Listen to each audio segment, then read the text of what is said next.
Let me unmute. Yeah. So, yeah. Hello, everyone. Thanks a lot for joining.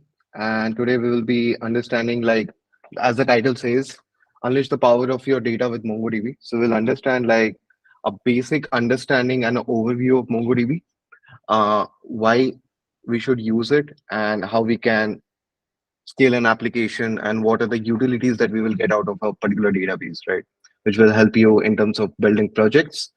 And if you're experimenting, as if you're a fresher, when to use MongoDB. If you're an experienced person, how to, when and where to use MongoDB, right? So talking about my introduction, I'm in this industry since past 7 years, currently working as a AVP of technology in a startup based out in Kolkata. The name of the startup is Finab. You can check out my pre-placed profile by scanning this barcode, and the same you can connect me over LinkedIn by scanning this barcode. So I think we are good then. Let's get started.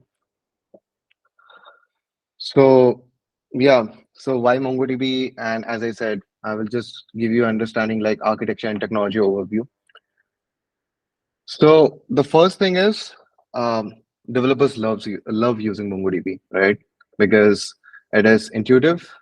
It is the aggregation query is powerful. You can scale it like anything, and it is one of the most loved database in the developer arena, what we call. So yeah, so MongoDB is being adopted by a number of people since past. So you can see like this is the last statistics that we have. More than uh, like there are 40,000 customers across the industries, 1,000 plus technology partners. There are more than 2 lakh Atlas clusters and so on.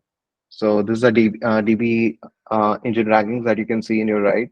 So this is one of the most trendiest database that we are like the developers are loving to use and in their projects or wherever they want to use it. So before we start, Sarthak, can you just please run that poll so that I get an understanding like how many of them has used database in the past and see how it goes.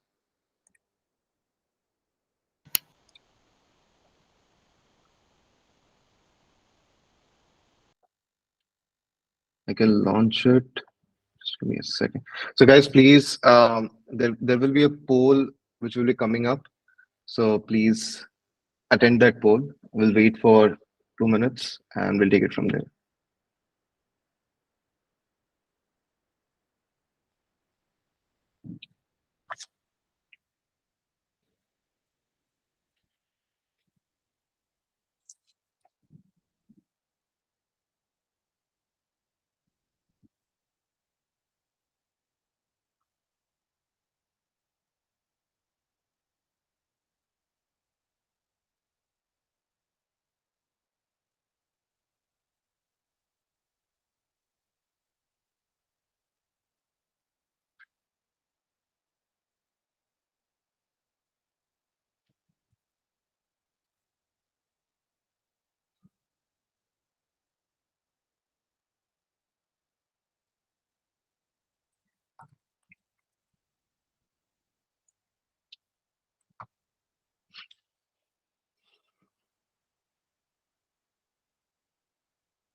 Guys who have joined just now, there is a poll that is ongoing.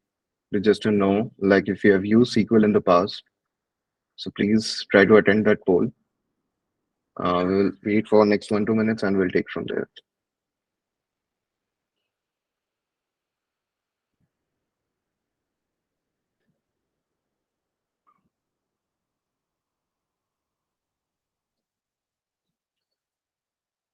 You can see 18 votes so far. There's still people who haven't checked that poll, so please have a look at it.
So there are two polls running in. So I would request everyone, all the participants, to please visit those polls so that we get an enough idea like what is the target audience and what are their expectations.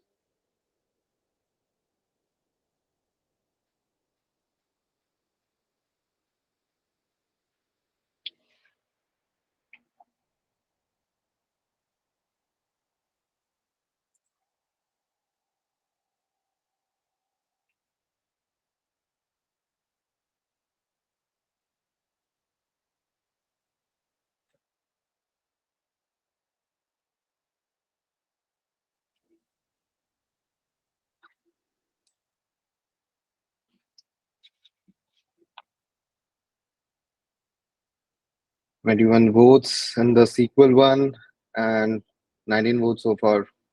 Yes, please attend those polls because polls will help us to understand what is the target audience and what are the expectations.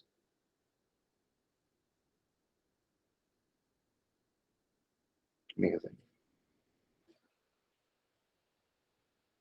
So I think we should continue from here.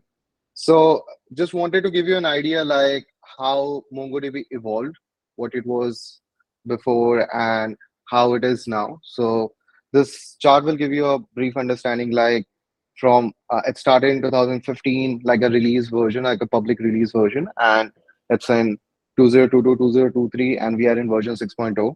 And there are other versions like minor release versions which has been released in MongoDB.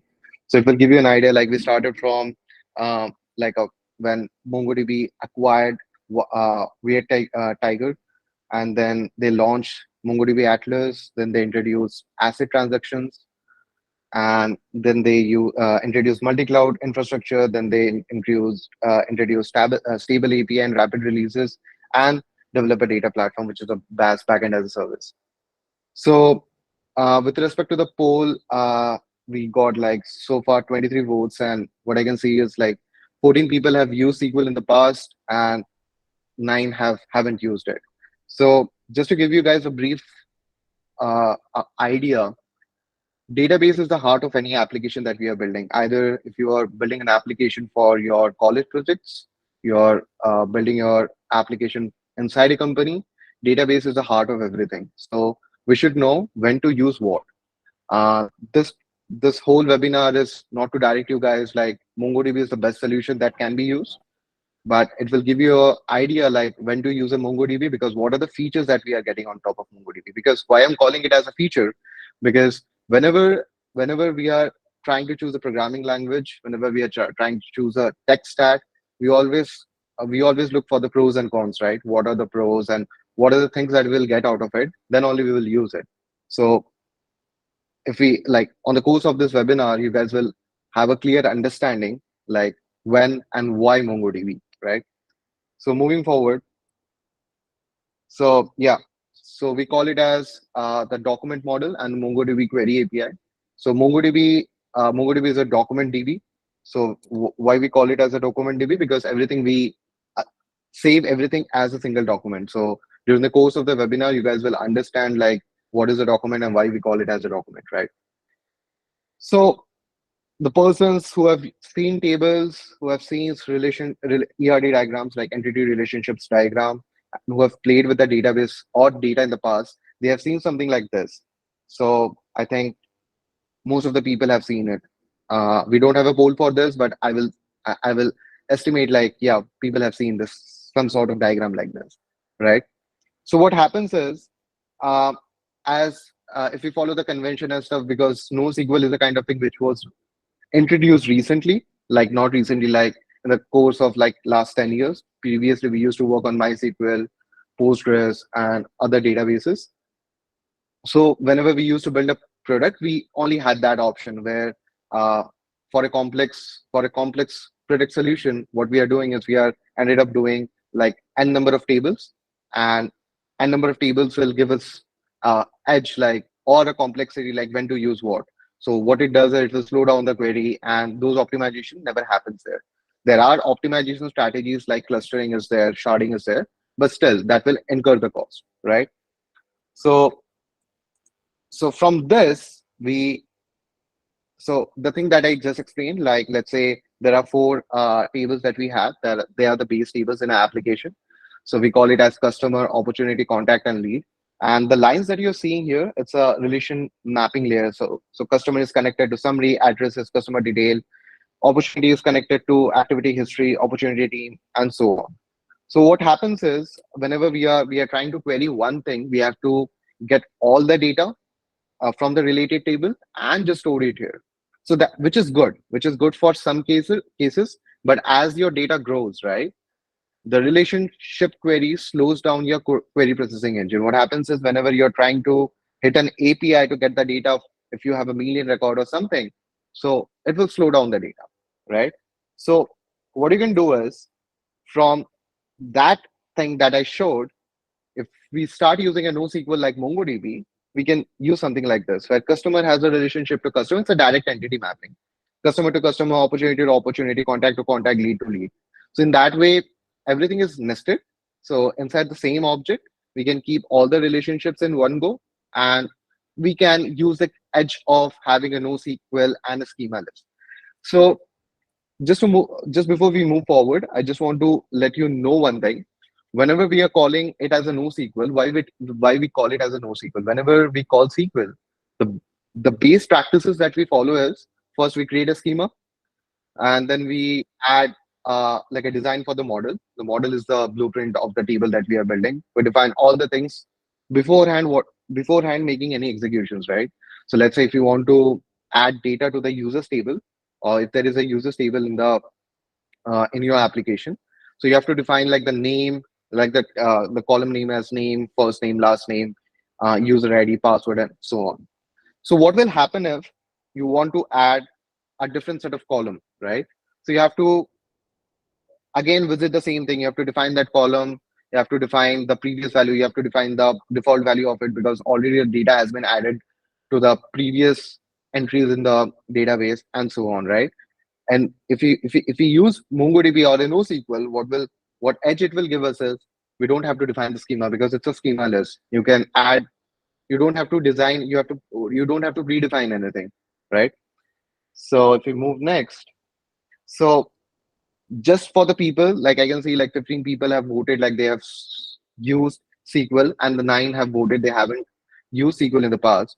So it's for both of them. Whenever you will start with the database, you will have a naming convention or a definition for each of the things, right? So the schema that we call, that's a database table, parent child tables, indexes, rows, column, join, view, and multi-record asset transaction. So whenever we as a developer, what we do is, so let's say if someone is good in C++, right? We always try to derive what we have learned in C++ and derive it in a new programming language that we are learning. So let's say if someone knows how to create a function in C++, if he is jumping on a Python or JavaScript or something else, that person will be thinking like, okay, I have created a function in C++ in this way, and using the same way how we can create a function Python or in the language that they are saying. So the reason that we have added is just to let you know, like if someone is coming from a RDBMS background, how he can relate things here. So database is database here as well. Table is a collection. Parent child table is a nested subdocument. Index is index. Row is a document. Column is a field. Join is an embedding linking lookup. View is a read-only view. And multi-asset record is multi-document asset transactions, right? Excuse me. So whenever we, like as I said in the earlier when I started, like we call it as a document, because mostly whenever whenever there is an API whenever there is a resource server which serves a request as an API and send data to the front end, the UI, that what users are seeing, we send documents only, right? And the reason we call it as a document here in MongoDB is because we store the data in a direct JSON format. So generally, whenever we send the data, if you guys have used REST APIs in your past, you have seen like we send the data as a JSON response. We store the same JSON data into the MongoDB as it is, and we just store it in a JSON format. So if we go next, you guys will get an edge how we are storing it. So it's a binary encoded JSON data type, right? So as as we say database, we call programming language, there are data types, right? So here also we have data types for each type. Like there is an array, there is an object. You can store it in one go. You don't have to create relationships, or you don't have to create any extra edge. You don't have to do anything else that we the way you do it in RDBMS. You can do pretty much simply here. So the edge that you will get it here is if there is an application where you are doing like machine learning and stuff, or there's an application where it's related to CMS, like content management system, where you are storing comments and everything out of the box for a user interaction. At that place, you can get an edge of a NoSQL like MongoDB, right? Because you don't have to store all the records in a nested or in a normalized data in tables, but you can store it in one document and get the data faster. So if you take an example of a social networking platform like Facebook or Instagram or anything, so we have scenarios like where we post something, or you can take an example of LinkedIn as well, where we post something and we have replies nested to that. Everybody can reply to their nest of it. So if we just take an example, if we build the same thing in RDBMS, how many separate tables you have to build? Even if you don't if you even if you're not trying to build in a separate tables, even if you try to build in a single table, how complex it will be, right? Again, you have to serialize it, you have to do object manipulation before you send to the front end, right? Because whenever we are building an application, it's just an interaction between front end and back end. Front end is something which is being consumed by the end user, and the back end who is serving the business logic, right? So whatever we are sending it to the front end. But if we do it, if if we have a scenario like this, we have to do a lot of data manipulation on the back end, which will slow down the process, right? And using a document data model where we can store the nested objects right away, we can get it very faster because we don't have to do any type of manipulation. Because while we are saving the data, we are doing all the manipulations right away, then and there, and we are just serving it, right? Moving next. So yeah, the thing that I explained just previously, it's this slide will give you that idea only. So model data any way you need, like that's the reason this is how it is shown. Like you can store JSON JSON documents. Either it's tabular, it's key value. You can store text data. You can store geospatial data. You can store graph. You can store time series. You can store events.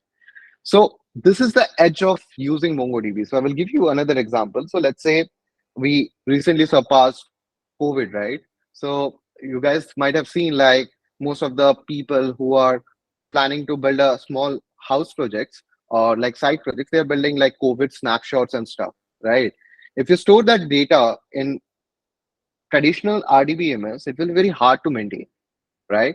But as soon as you start storing that data in a NoSQL, it will be edge for you because you can store geospatial data. You can store graph data directly into the MongoDB because it has capability to do that. Every database has a edge cases where which it can handle properly, right? This is one example. So nowadays, mostly people have seen those trading applications where we have like crypto is trending right in the market, right? Where we store all the OHLCV data. What I call it by OHLCV is open high low close volume, that candlesticks that you see. So just give me a second. One second. Yeah, so I was here. So whenever we store that data, we have to define specific column names for everything. But if you're using MongoDB, you can store it in their property type itself. So you don't have to do anything extra out of the box. You're getting all these things right away, right? So moving next. So yeah, query data that you need that I just explained.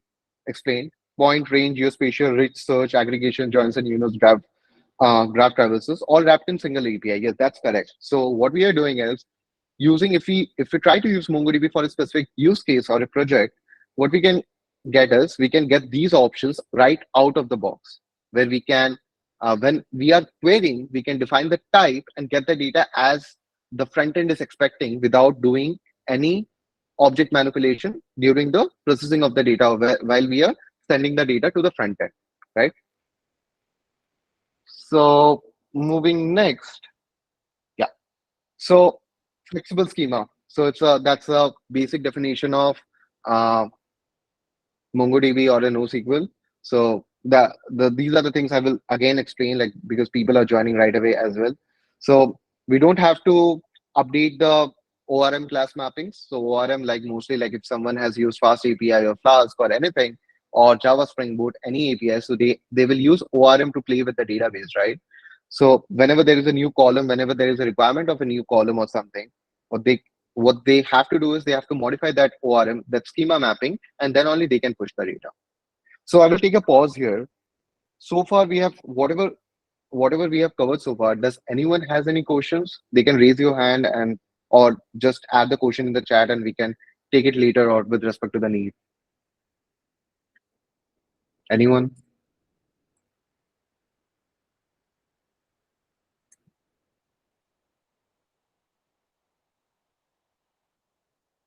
All good? Okay. So moving next. So just take an example. So the thing that I said. So let's say you want to change a field or something in the runtime of the application. So if you see the example, so currently what we are doing is there is a database where we are storing a personal information for a person. So let's say I'm the user, and what happened is in the when we are ingesting the data or something, whenever we are ingesting the data or something, what we are planning to do is we are also trying to store the phone number details, right? So what we have to do is whenever if we take a conventional way, what we will end up doing is we will create a phone number field in the database, and that will again follow the same thing like updating it in the schema and doing the stuff. But if you use a NoSQL like MongoDB, you can directly enter it in the database without doing any prior thing. So you can obviously add validations on the database or on the collection level, but you don't have to do anything extra when you're passing the data and sending it to the front, right? Because it's flexible. It has adaptive change. You can add dynamic fields right away in the runtime, right? So moving next. So yeah, data governance is the another edge case that we get. So we get the strict schema structure, right? So what happens is, so this is an edge. So there is a question. Let me read it out. This is an amazing question actually. Great, Karthik. Can we have different type of data in different document with same column name? Example, column and we have int in one document and column to be a string another. Yes, that's absolutely possible. That's what I said.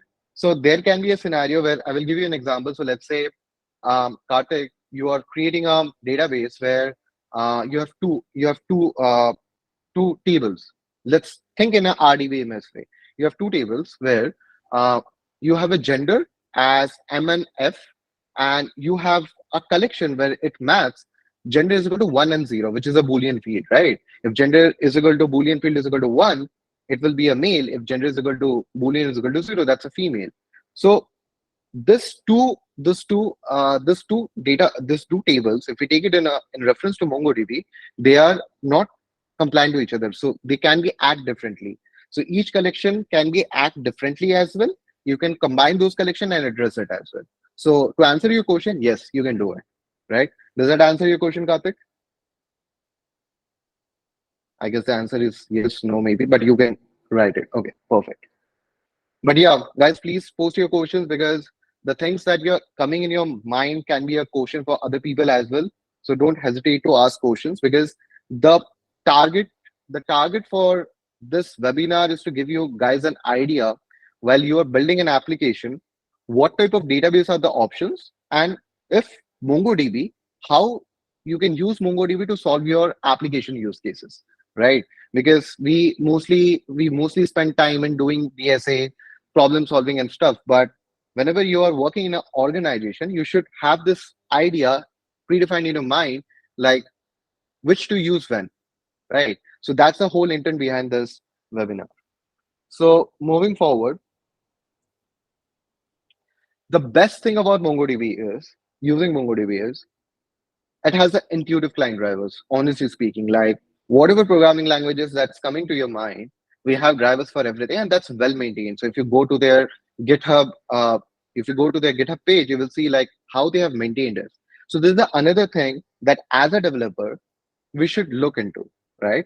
What I mean by that is whenever we are choosing a tech stack, a library, a framework, we should see what is the community support for it, right? This should not be like that, like you're building an application in XYZ framework and you have used it because it's trending in the market, but there is no proper community support for it. So if you are posting a question, who will solve your issue, right?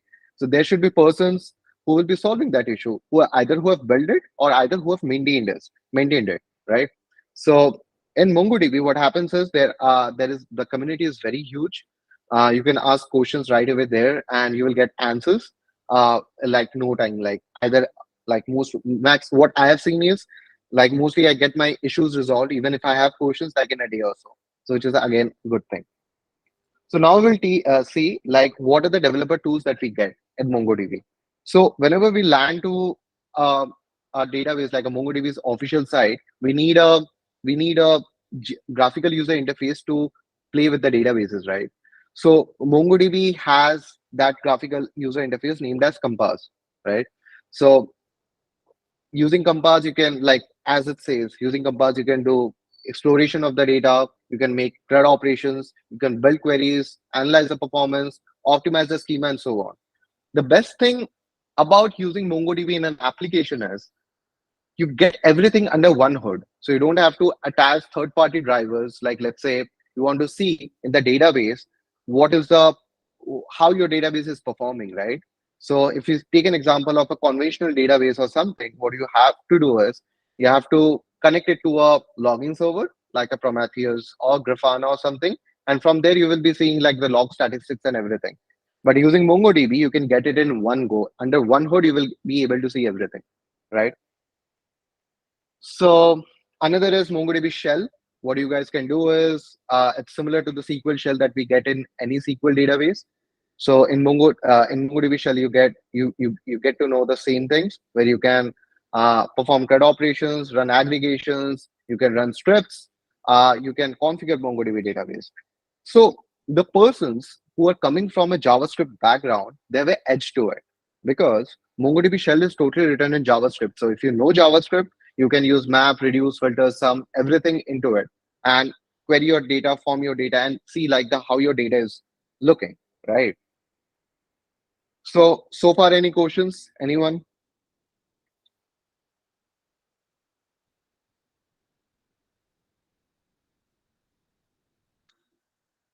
Okay, we'll move to next. So again, as a developer, we love We VS got Code, one. right? It has a intuitive extension for V. Sorry. We got one question in chat. So yeah, so I just saw it. So MongoDB shall allow a developer to customize code.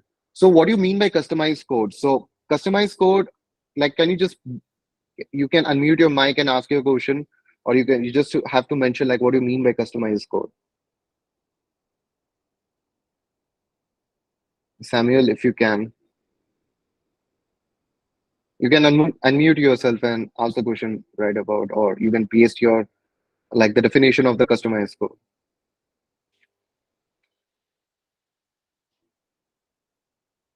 If you're speaking, I can't hear you.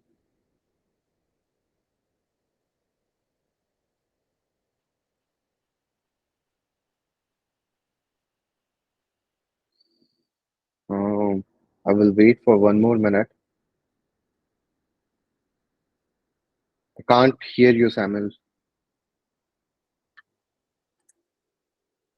So yeah, you can later on just type the definition of code manipulation. Okay, perfect. So uh, the level of customization that you can do it, I will give you an example. So let's say you want to filter all the users where gender is equal to male, right? And the way you have stored in the database is gender is equal to M or something, let's say. And what you want to do is you want to change that M with male, right? So you can add your nice JavaScript code there. Like you can do a filter. You can do like let's say users.filter vk, and what you can do is v.gender. If v.gender is equal to M, then just change v.gender is equal to male. You can take that whole snippet and paste it in the choice of the programming language that you are using and just pass it. So in that way, it will solve your issue. So in that level of manipulation that you can do. Does that answer your question, Samuel?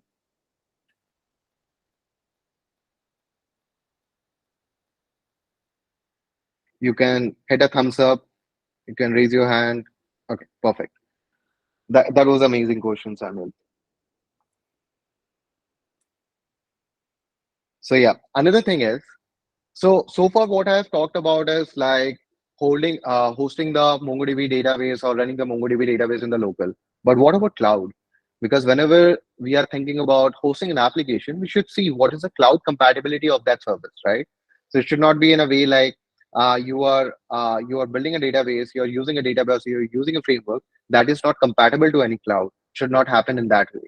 So MongoDB has a nice cloud infrastructure support as well, where by default it comes with MongoDB Atlas.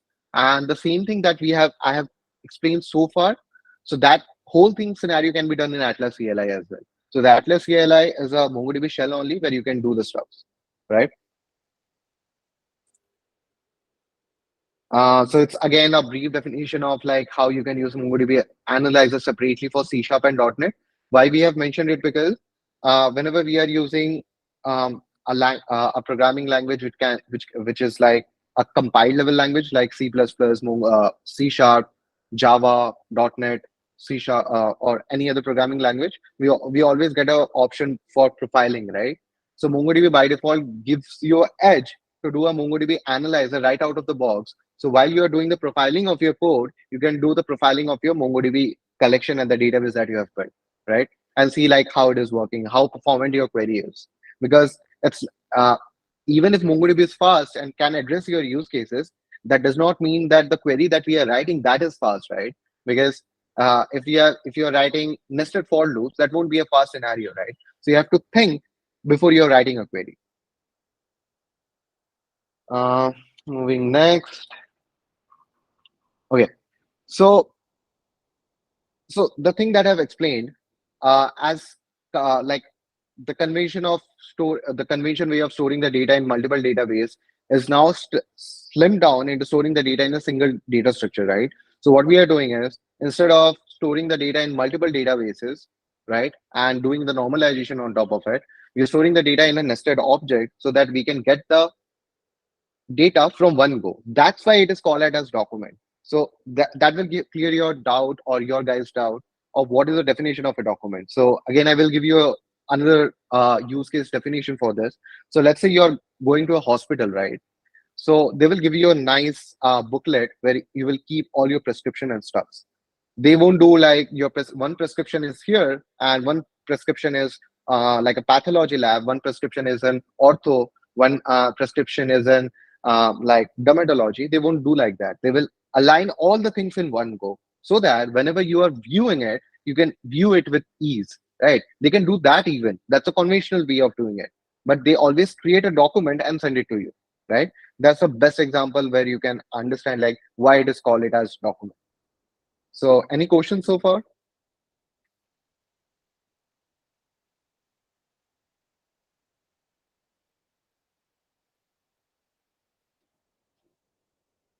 Yes, so far because we don't need specific analyzer for C sharp, for analyzer for Python and other languages because they come by default from there. So they like the PyMongo and other things by default has an analyzer built into their query.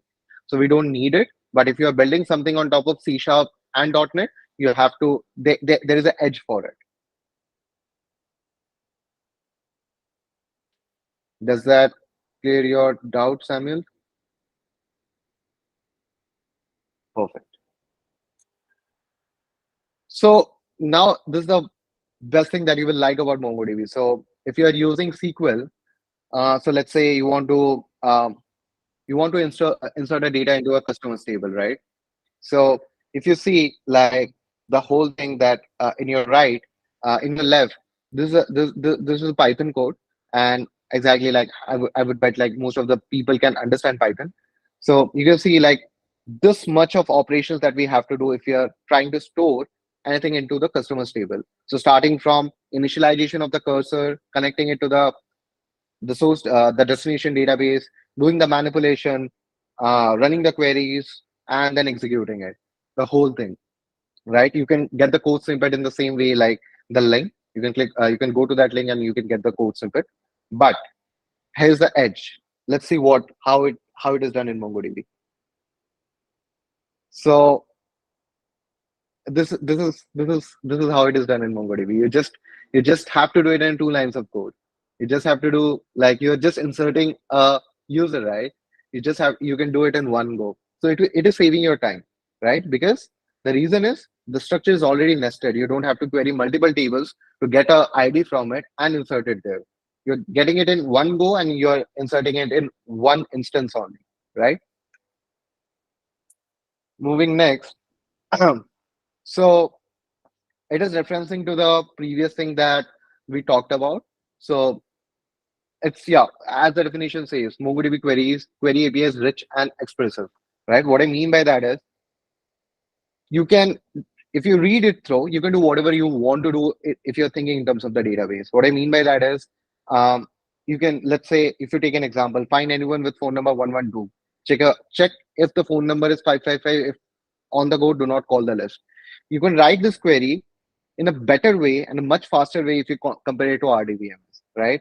You can get a geospatial data. What I mean by is, geospatial data is, let's say, the long lat of a person. So right away in the query, you can just get the get the person long lat details. Like, let's say, the person, I want the list of the persons who are coming from Kolkata. I want the list of persons who are coming from um, Mumbai or anywhere in the world.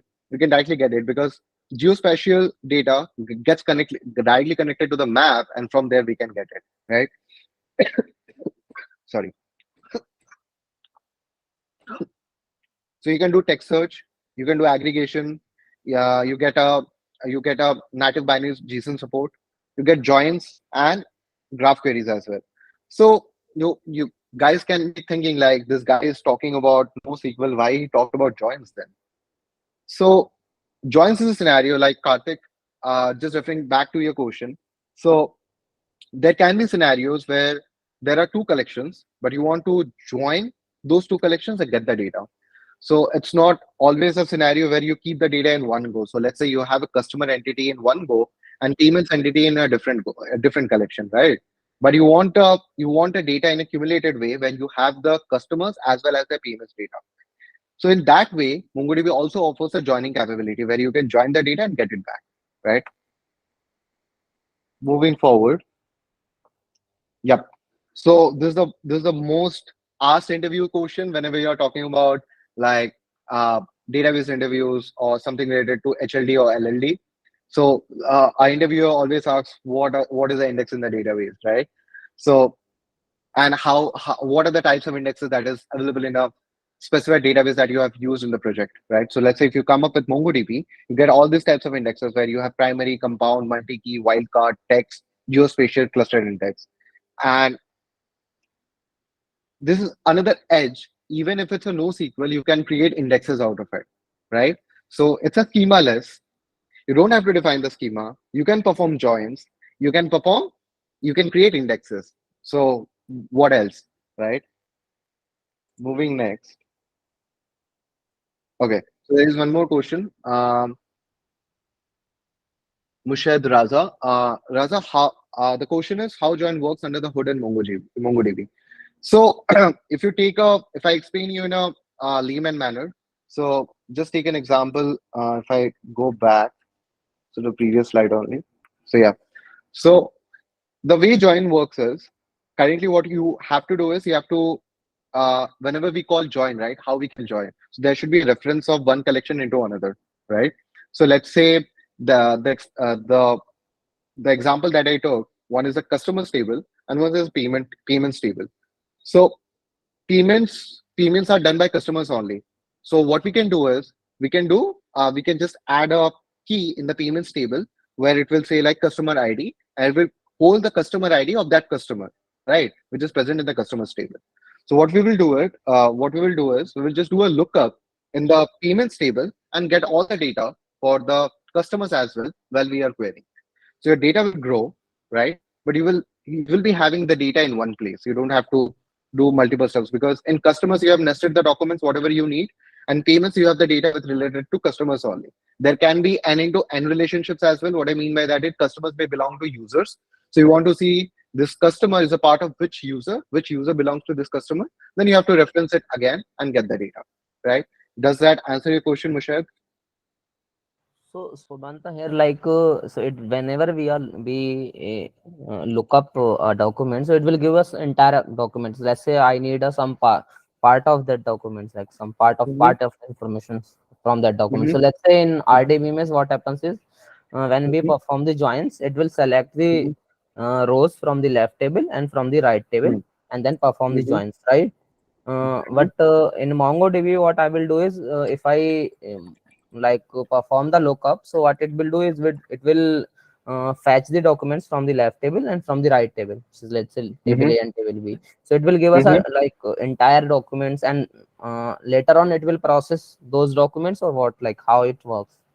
So with respect to the example that you talked about, so in Mhm. MongoDB there is a basic standard syntax that we follow, that is lookup, right? So Mhm. using lookup, what is the syntax of lookup is like we do from, we do local field, we do foreign field, and create a alias out of it, right? There is one Okay. more thing in MongoDB which we call it as project. So what you can do is, so let's say from the customers table, you Mhm. want only the customer which product that he have bought, right? So let's say the Mhm. customer has an entity customer dot product, Mhm. and while you are pulling the payments, you want to see which for which product this payment has been made, right? Correct. So what you Yes. can do is you can do customers dot payments and you will project it. So what will happen is while you're making the join, you're just selecting it. So if you take a reference of SQL, what we do is whenever we are creating a join, we create alias on top of it. And while we are creating a select statement, we define like we just need customer dot payment, we need we just need customer dot product, we need payment dot time. That's what we do. You can do the same thing using project here. Okay, so project is nothing but the like column. We select columns out of it, like from the Similar to table. that, in project Okay. you can do many things. Like even while you're, that's a great question actually. So I would say let me talk more about it then. So Okay. let's say there is a scenario like where you have a very big nested document, right? But you Mm-hmm. want to select only specific part of it. Mm-hmm. Just and you want to do a augmentation, a data manipulation on top of it. So if I take a previous example which I gave, like where you just want um, where gender is equal to male, and instead of male you want to send it as m or something, right? So Mm-hmm. using project you can create a different column out of the box, and you can create alias and add condition and make that column out of it. So and if we take an example, if we take the same example in SQL, there is a case when operator, right, where we define case and when, and we create a column and populate the data. So using project, you can do both the things. You can do the select stuff as well, and you can do the case when stuff as well. Okay. Cool. Perfect. Okay. Thank That you. was an amazing question. Yeah, no worries. Moving next, yeah, this is the heart of MongoDB, that we call it the aggregation, because um, and there is no application where we get the data and we just show it as it is, right? We have to perform some sort of aggregations, then only we can send the data. Because if we don't perform any aggregation, no application will run because it will blast, right? If there are 6 million records in an application, because as I've handled around 17, 18 millions of data stored in the MongoDB, and there is a front end who is supporting that. If I send all the data in one go, what will happen is like the application will crash because the front end will won't have the bandwidth to cater those data sets. So that's the reason we perform aggregation queries. So aggregation is similar to the way we do where in RDBMS. So we perform where queries always, right, to limit the data so that we get the data whatever we need. It's not like we are getting the all data in one go, right? So this is just an example. It will give you an idea. So what we are doing is we are getting. So if you see this, this is the orders table where we get the all the orders in one go. What we are doing is we are matching the status where the status is A, and then we are grouping it by customer ID and summing them out and send it. So we are just reducing the data size and we are sending it to the front end, right?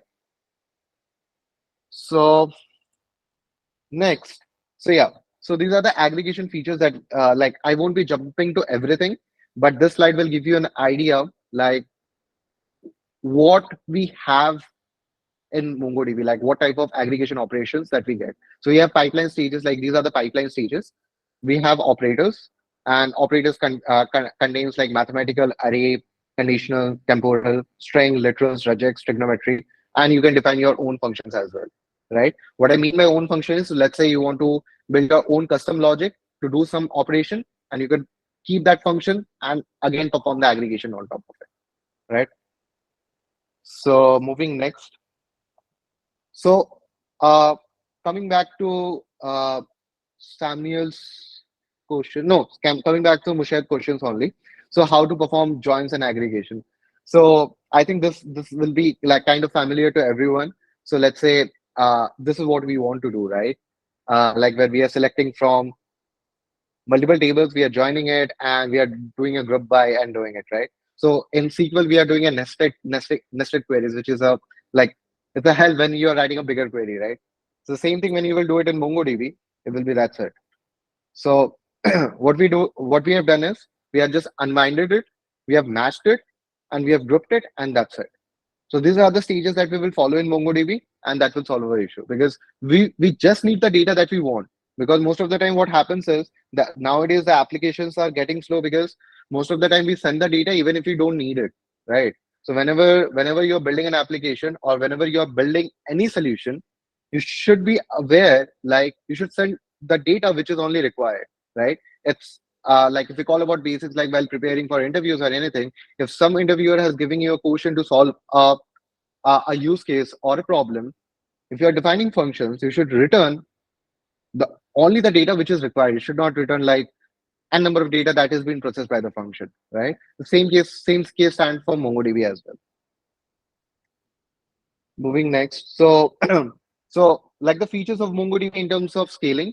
So we get like if we when we host our application to a cluster or something, so we get all these features like where we get what is the storage, what is the disk IO that is going on, what is the op counters, what is the normal system CV, what is the utilization and everything. We'll get these features.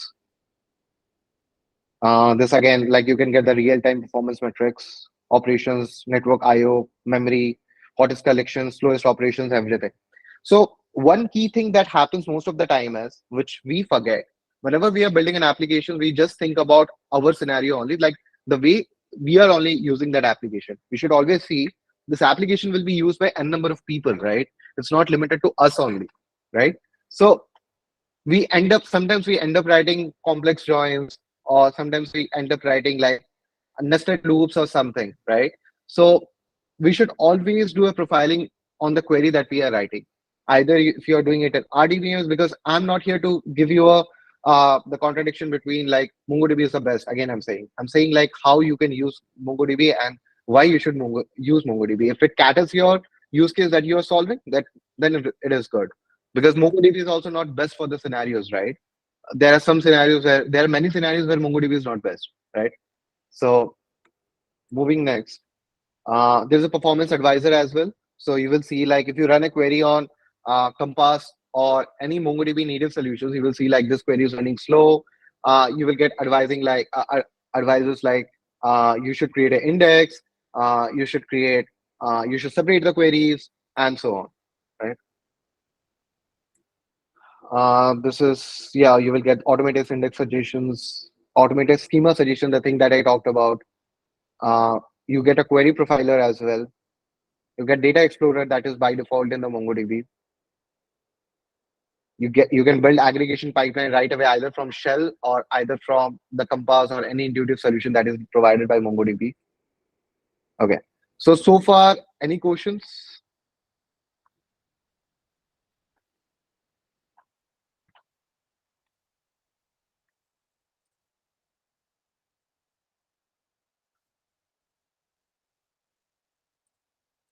Any questions so far?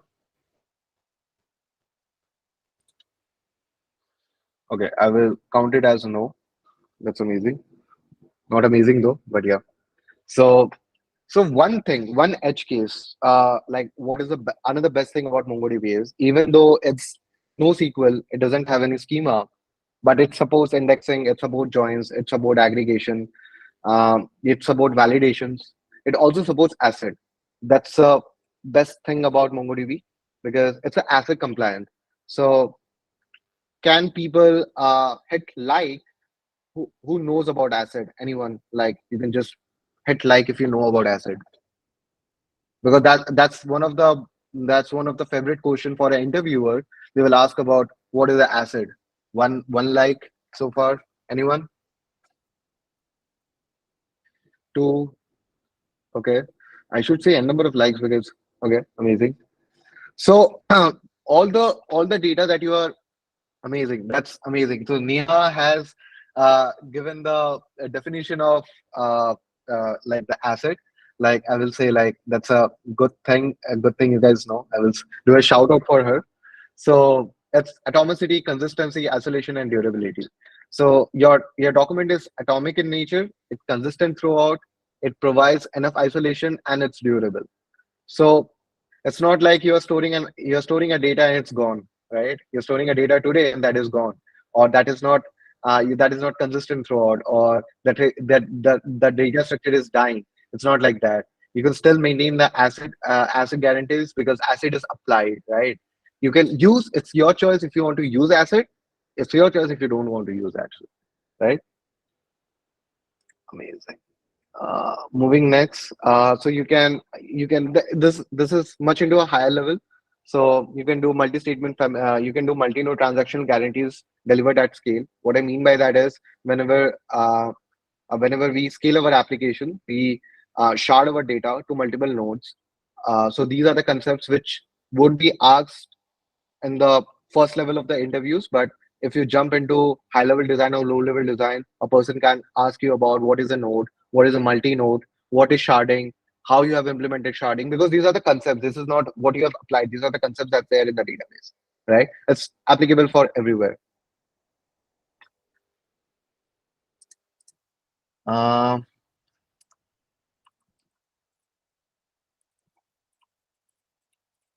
how horizontal scaling is achieved with having asset. Okay, so whenever we are scaling our application, right? So what happens is we are just creating multiple nodes and doing the stuff, right? So in MongoDB, what happens is we get an edge for shards, the thing that I was talking about.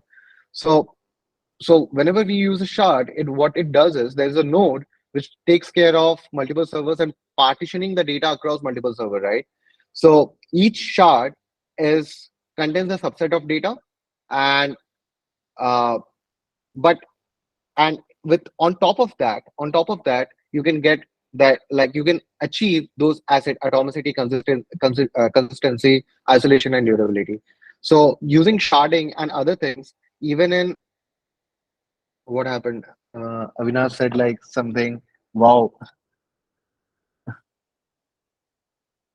Okay, anyways, so MongoDB offers couple of things from which you can achieve scalability and other things out of the box. Like one is sharding, one is optimistic concurrency model, and optimistic concurrency control. You get application level coordination, and so so that's the thing I said. It's on us. Like whenever we are performing horizontal scaling, we should we should be sure like like what type of asset compliance we want to implement, right? So it's on us, either we are defining asset or we are not, right? Does that answer your question, Karthik? Amazing. So this is an example of creating a transaction in MongoDB, how you can create a transaction out of the MongoDB, right? So you can create like this is a similar syntax, right? So I think this will give you enough idea. The same syntax. Okay. So if we compare a syntax with starting a transaction in MySQL versus MongoDB, this is what you do. In MongoDB, you do in MySQL. Let's say like the example that I have uh, spaced here out is like start a transaction, insert into orders, update stock, and commit, right? And in MongoDB, you can do the same thing, right? And like it's the same value, like it's just a comparison how you do the stuff, right? Just give me a second.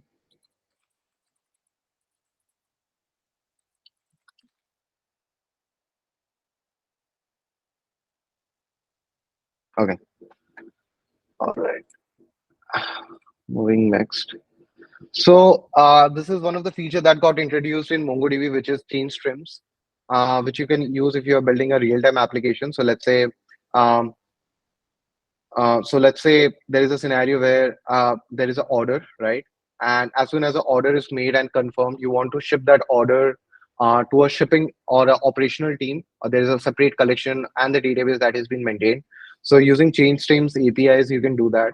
So what you can do is you will just keep on watching like whenever there is a change, whenever there is a change in order, as soon as it is confirmed, you can ship that data, and in real time it will be happening. So it's a lookup, it's a trigger. The way we have CDC in RDBMS, change data capture. In the same way, we have MongoDB change streams where you can look for the change and do the next whatever there is. If you want to do an operation, you want to do anything, you can do that. So far, any questions?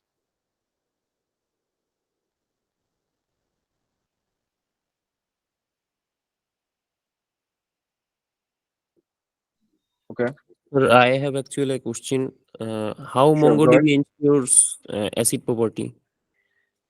We have learned that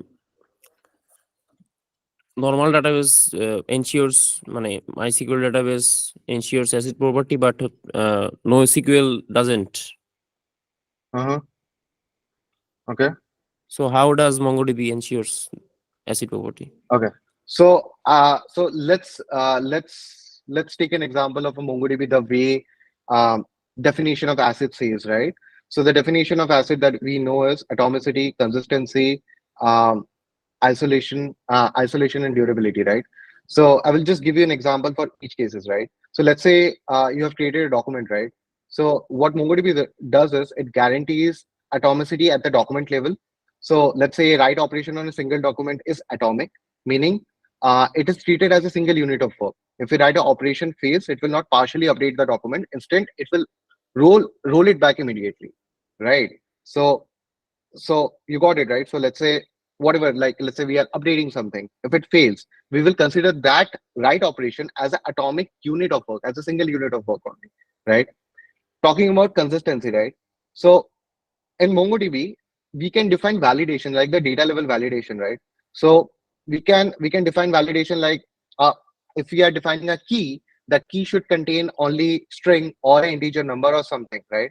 So in that way, if we are defining strict validations, even if it's a schema-less, we can define the validation role on top of a key and perform it. If there is no key with respect to that document, it's fine. It will be empty. It won't be added. But if you are adding a key name, let's say you are adding a key name named as phone number, that should be numeric throughout. Let's take an example. So what will happen is whenever you are adding a phone number field, if it is inserted in the database, it will check for the data validation. So it will be consistent throughout, right?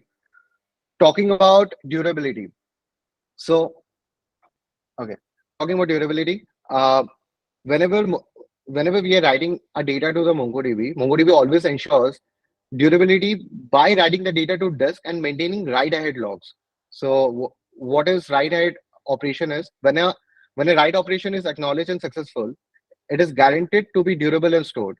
So whenever you are writing an operation, whenever you're writing a data to the MongoDB, you will always get an acknowledgement that is all that it is saved and it is durable because it's stored in the disk, right?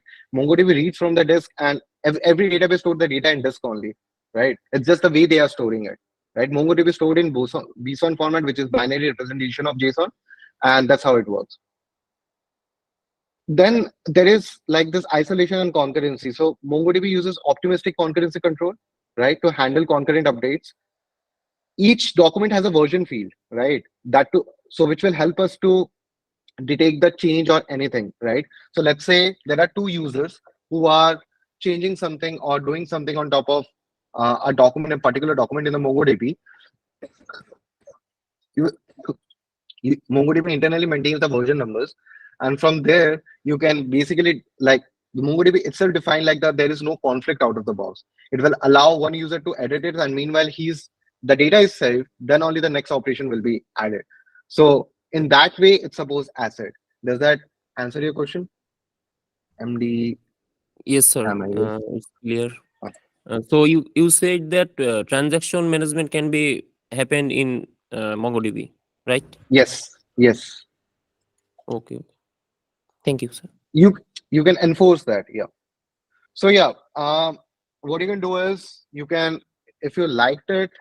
So you can visit my profile on Preplace.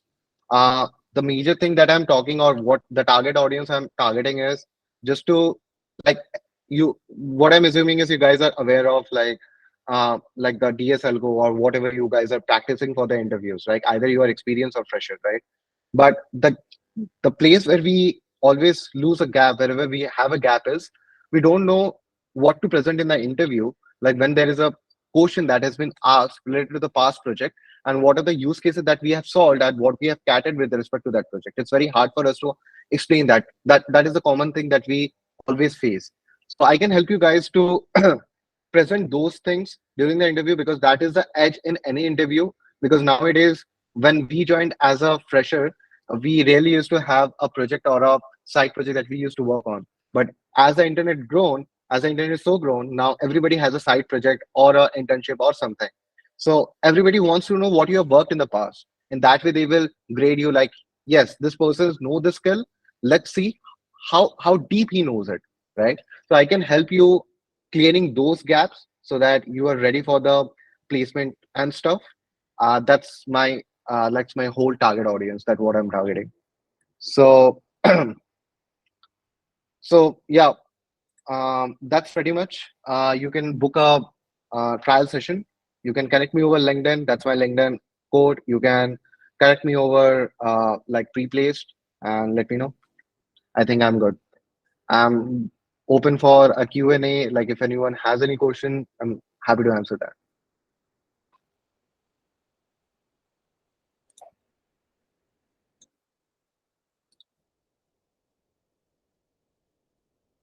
So there is a poll which is running. You can hit it and give your feedback there.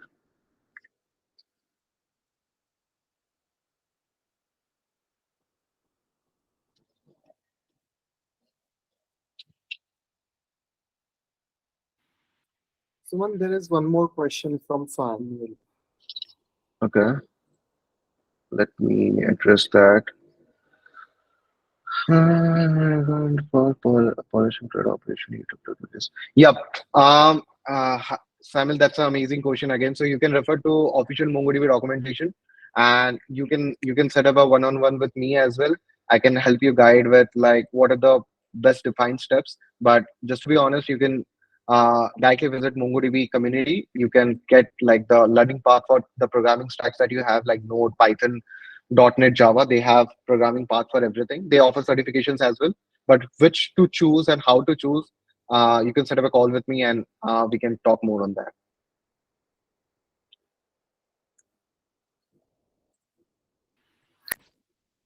I think, Suman, we can conclude the session. It Okay. was a really great session, and I think you have answered a lot of questions for the mentees and shared a lot of knowledge about MongoDB. So I'm sure attendees will be able to benefit from it. And we have shared the link of Sumanta profile, mentorship profile on the chat. So you all can interact with him one-on-one via booking a free trial session. So please do that. Thanks again, everyone, for joining. And thanks again, Sumant, for taking such a wonderful session. No worries. Thanks a lot, everyone. Have a great weekend ahead.